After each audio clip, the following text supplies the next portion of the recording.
keluarlah Ya'juj Ma'juj dari dua gunung yang sedang dihimpit. Ada satu peneliti dari Mesir yang Allahu alam, saya melihat buku beliau sangat bagus sebenarnya, sistematis, dan beliau tinjau lokasi sendiri, dan di situ ada beberapa bukti-bukti secara histori dan juga dihubungkan dengan dalil-dalil, karena pernah ada sahabat yang menemukan tembok Ya'juj Ma'juj ini, ya. Maka dia pun melapor kepada Nabi SAW, dan Nabi SAW membenarkan itu, membenarkan. Artinya tembok ini bukan sesuatu yang tersembunyi, kelihatan. Maka peneliti Muslim dari Mesir ini mengatakan, dan saya punya bukunya, sudah ada terjemahan bahasa Indonesia, judulnya Ya'juj Ma'juj memang. Dia memastikan tembok itu sebenarnya adalah tembok Cina yang berada di Cina sekarang, dan memang menyambung antara dua gunung yang besar. Kata Nabi SAW, kecelakaanlah bagi suku Arab karena sudah terbuka dari lubang Ya'juj Ma'juj seperti ini. Ketemukan antara jari tengah beliau dengan ibu jari. Artinya mereka sudah bisa melihat. Dalam riwayat yang lain dikatakan bahwasanya Ya'juj Ma'juj setiap hari menggali gunung itu, berusaha untuk keluar. Tapi mereka pada saat tiba malam hari karena kecapean mereka istirahat, Allah Subhanahu wa taala tutup kembali gunung itu, sehingga besok mereka memulai lagi dari awal sampai nanti di saat waktunya mereka dikeluarkan oleh Allah Subhanahu wa taala, sampai saatnya nanti mereka dikeluarkan oleh Allah Subhanahu wa taala. Jadi memang cerita tentang mereka ini akan keluar disampaikan dalam banyak riwayat, ya. Kemudian setelah itu mereka akan keluar dengan hikmah Allah Subhanahu wa taala, dan Isa alaihissalam menyelamatkan dirinya bersama orang-orang beriman di atas gunung. Dan ada beberapa riwayat menyebutkan di Gunung Tur, ya. Gunung Tur ini ada di Palestina kalau tidak salah, dan ada surah At-Tur menjelaskan masalah itu. Ya, yang jelas Isa alaihissalam di atas gunung, dan akhirnya Ya'juj Ma'juj mulai membuat kerusakan di muka bumi. Allah Subhanahu wa taala menceritakan tentang mereka panjang lebar dalam banyak ayat Al-Quran.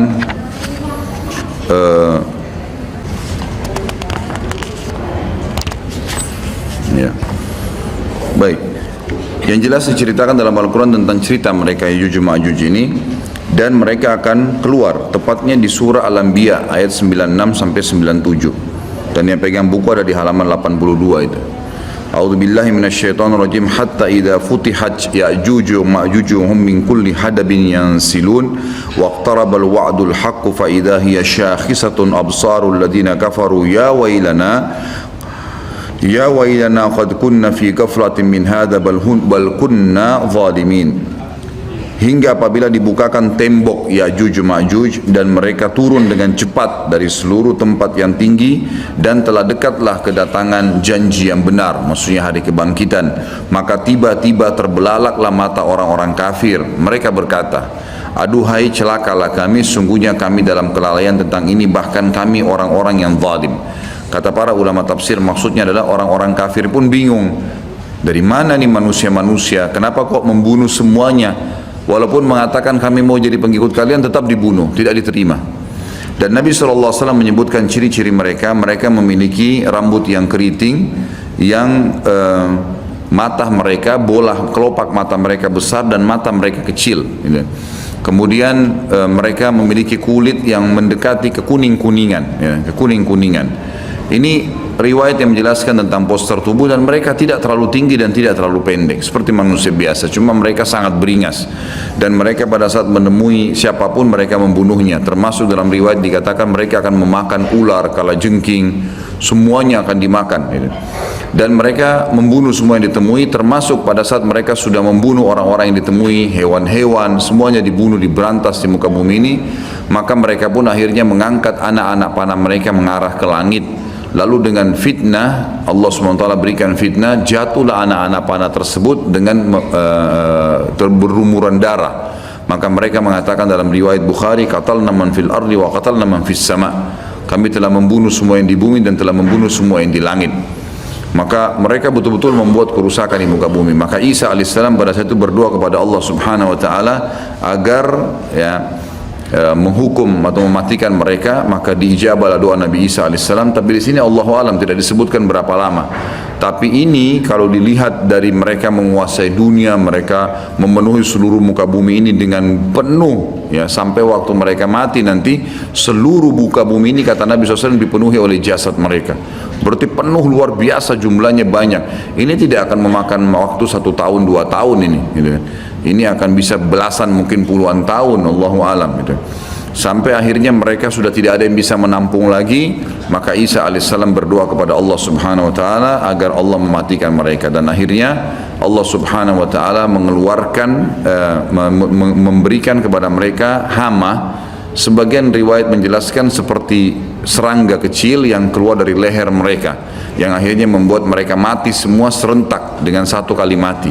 Semuanya tiba-tiba jatuh dan mati, dan jenazah mereka memenuhi muka bumi ini. Lalu Isa alaihissalam mengutus 4 orang dari pasukan terbaiknya Isa alaihissalam untuk turun dari gunung untuk memeriksa. Dan kata Nabi SAW, mereka lah penunggang-penunggang kuda terbaik pada saat itu. Dan kalau kalian ingin, saya akan menceritakan kepada kalian tentang warna kudanya, tentang warna baju mereka, karena Nabi SAW diperlihatkan tentang 4 orang itu. Kemudian mereka pun keliling dan mereka menemukan ternyata Ya'juj Ma'juj semua sudah mati, dan mereka melapor kepada Isa alaihissalam. Maka Isa pun berdoa kepada Allah agar dihilangkan jenazah itu, dihilangkan mereka. Lalu datanglah burung-burung dari arah barat yang memiliki leher-leher yang panjang seperti unta, lalu mencengkeram mereka, lalu membawa mereka ke arah lautan. Setelah itu Allah Azza wa Jalla menurunkan hujan yang lebat sehingga membersihkan muka bumi ini jadi bersih. Baik, setelah itu ada riwayat yang disebutkan oleh Syekh Abu Bakar di sini, sebuah riwayat yang cukup panjang. Ini hadis diriwayatkan oleh Imam Muslim nomor 2940. Dan ini saya akan bacakan sebentar lagi.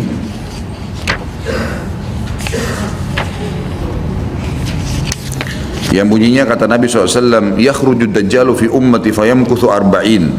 Fayab'athu Allah Isa ibn Maryam ka'annahu Urwah ibn Mas'ud fayatlubuhu fayuhlikah.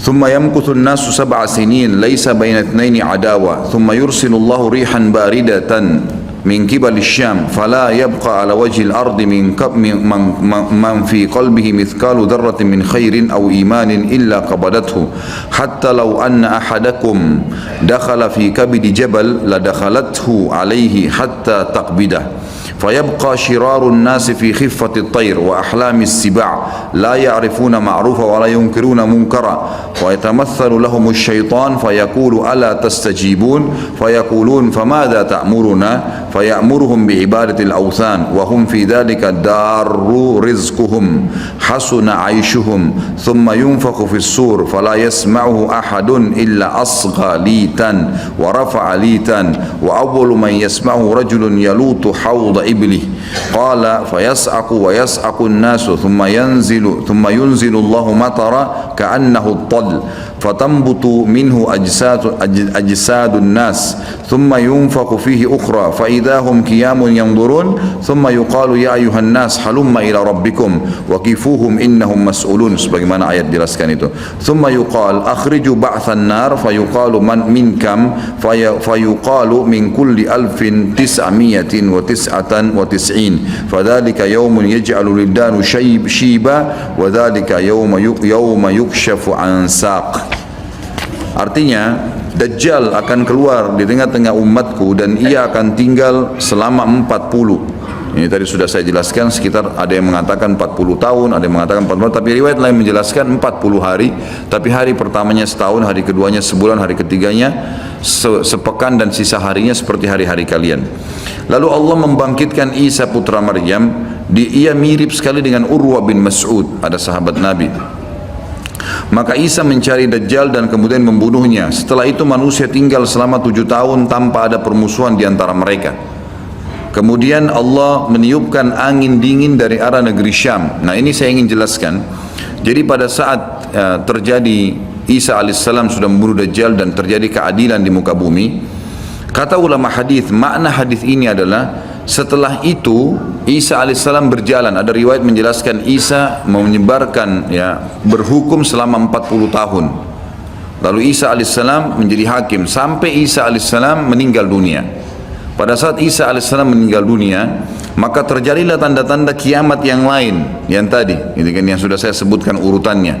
Setelah Isa alaihissalam meninggal, Ya'juj Ma'juj juga sudah mati maka mulailah keluar dabbah, manusia sudah mulai lalai kembali, kemudian keluarlah hewan melata mengingatkan, kemudian keluar kabut seluruh muka bumi, kemudian terjadi longsor, gitu kan, kemudian keluar api dari wilayah Aden, lalu kemudian terbitlah matahari dari barat itu.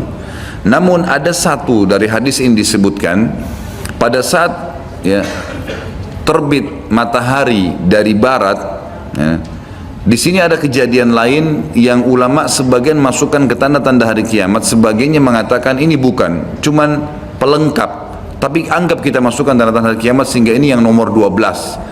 Setelah matahari terbit dari barat, yang kata Nabi SAW, pada saat itu tidak akan lagi berguna jiwa yang meminta taubat. Dalam riwayat Bukhari dikatakan taubat akan diterima oleh Allah selama matahari belum terbit dari barat. Kata Nabi SAW dalam hadis yang saya bacakan riwayat Muslim, setelah itu manusia tinggal selama 7 tahun tanpa ada permusuhan di antara mereka. Yang dimaksud di sini adalah mereka setelah kejadian-kejadian besar, Isa alaihissalam mati, setelah 40 tahun buat keadilan, setelah Isa alaihissalam mati ada 7 tahun setelah itu lagi tambahan jadi 47 tahun. Tapi setelah Isa meninggal 7 tahun tidak ada permusuhan di antara manusia. Kemudian Allah meniupkan angin dingin dari arah negeri Syam. Nah ini arah angin dingin ini adalah terjadi setelah terbitnya matahari dari barat. Maka tidak seorang pun di muka bumi ini yang di dalam hatinya masih ada kebaikan atau iman, melainkan pasti angin itu merenggut nyawanya. Hingga sekiranya ada seseorang di antara kalian yang bersembunyi di rongga gunung sekalipun, niscaya angin itu akan masuk dan merenggut nyawanya. Maka yang tersisa adalah manusia-manusia jahat yang tangkas bagaikan tangkasnya burung dan binatang buas. Mereka tidak mengenal kebaikan dan tidak mengingkari kemungkaran. Jadi setelah terjadi semua tanda-tanda kiamat besar itu, gitu kan, maka orang-orang beriman dimatikan oleh Allah Subhanahu wa taala dengan cara ditiupkan angin dingin dari arah negeri Syam. Seluruh muka bumi orang beriman habis, gitu kan. Pada saat orang beriman ini habis dan sudah ada orang-orang yang tadi saya bilang mulai membangkang setelah Nabi Isa alaihissalam meninggal, itu kan, dan dabbah hewan melata yang keluar itu membawa cap. Dalam hadis Bukhari dicaplah orang-orang yang beriman dan orang kafir. Berarti sudah ada orang-orang yang kafir pada saat itu. Maka matilah semua orang-orang yang beriman. Tertinggallah orang-orang yang seperti tangkasnya tadi binatang burung dan binatang-binatang buas. Mereka tidak mengenal kebaikan, apa yang Allah perintahkan, dan juga tidak mengingkari kemungkaran. Lalu syaitan datang kepada mereka berbentuk manusia seraya berkata, apakah kalian mau memenuhi ajakanku? Mereka berkata, apa yang kamu perintahkan kepada kami? Lalu syaitan menyuruh mereka menyembah berhala. Di sini sebagian ulama hadis mengatakan syaitan memperindah dengan istilah seni dan seterusnya, kemudian patung-patung itu mulai menghiasi seluruh muka bumi ini. Jadi mereka sembah.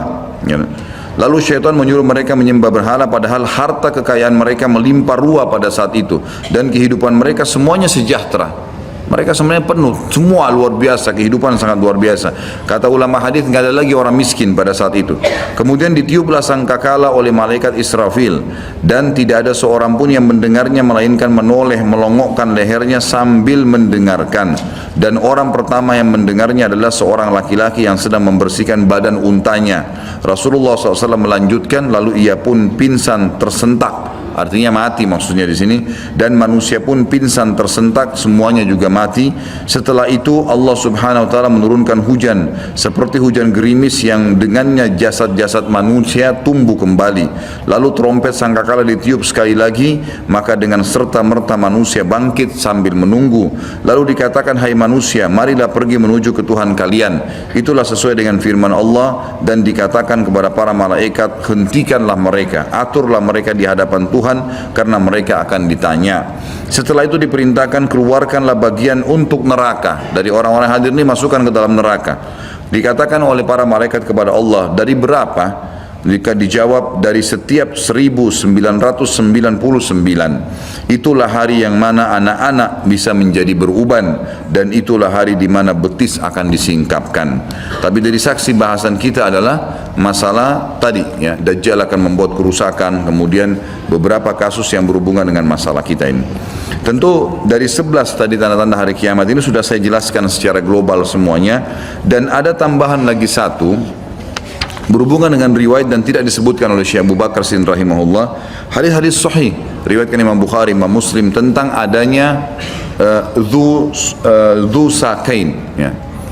Dhu sakain ini istilah dari seseorang dari Ethiopia, dan ulama hadis meletakkan ini bukan tanda-tanda hari kiamat, tapi termasuk rangkaian kejadian yang terjadi pada saat orang-orang sudah mulai menyembah berhala.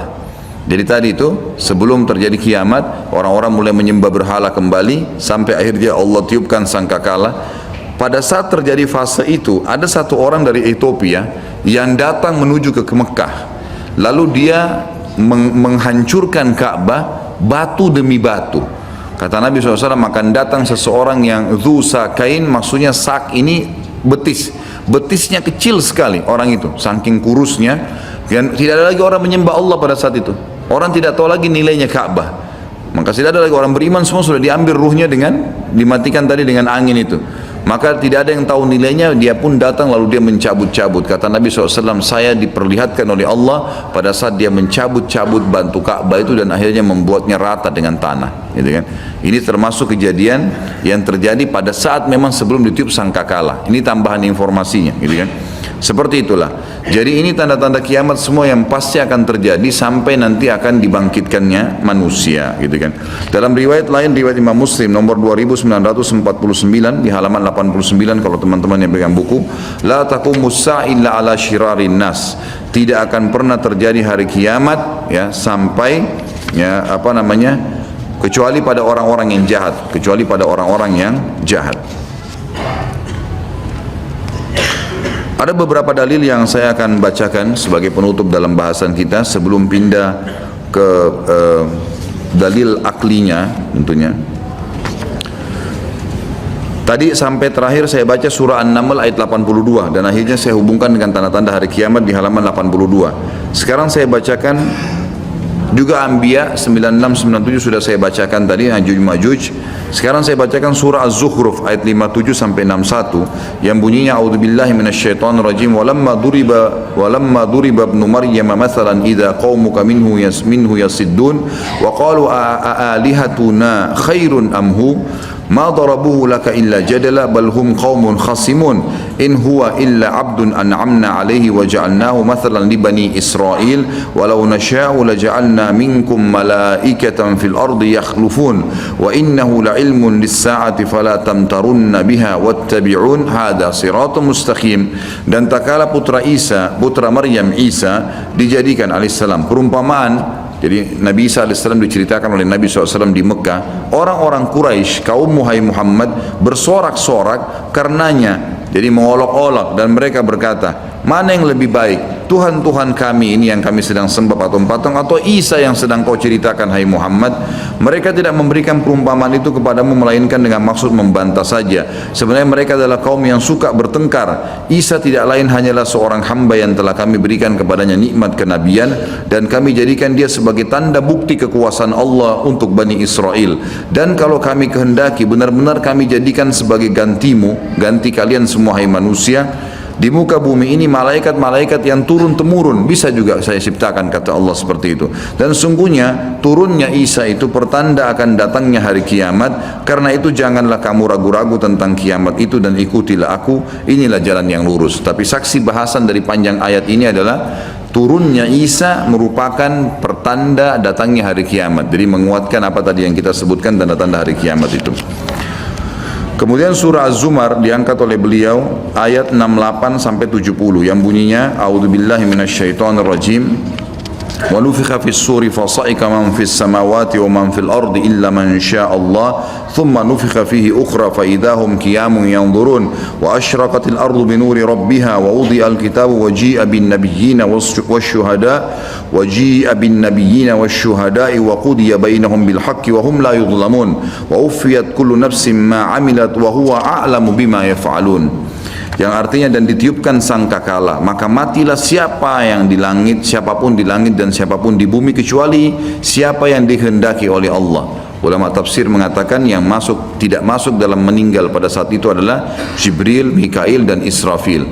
Jibril pimpinan malaikat, Mikail wakilnya, dan Israfil peniup sangkakala. Kemudian termasuk pemikul arsy Allah yang 8 malaikat yang sudah pernah kita jelaskan pada saat menjelaskan masalah iman kepada malaikat.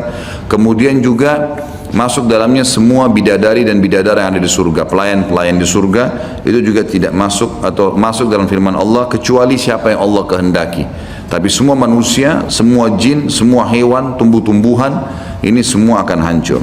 Kemudian ditiup sangkakala itu sekali lagi, maka tiba-tiba mereka berdiri menunggu putusan masing-masing, dan terang benderanglah bumi atau padang mahsyar dengan cahaya keadilan Rabb-Nya, dan diberikanlah buku perhitungan perbuatan masing-masing, dan didatangkanlah para nabi dan saksi-saksi, dan diberi keputusan antara mereka dengan adil, sedang mereka tidak dirugikan, dan disempurnakanlah bagi mereka disempurnakan bagi tiap-tiap jiwa balasan apa yang telah dikerjakannya, dan Dia Allah lebih mengetahui apa yang mereka kerjakan.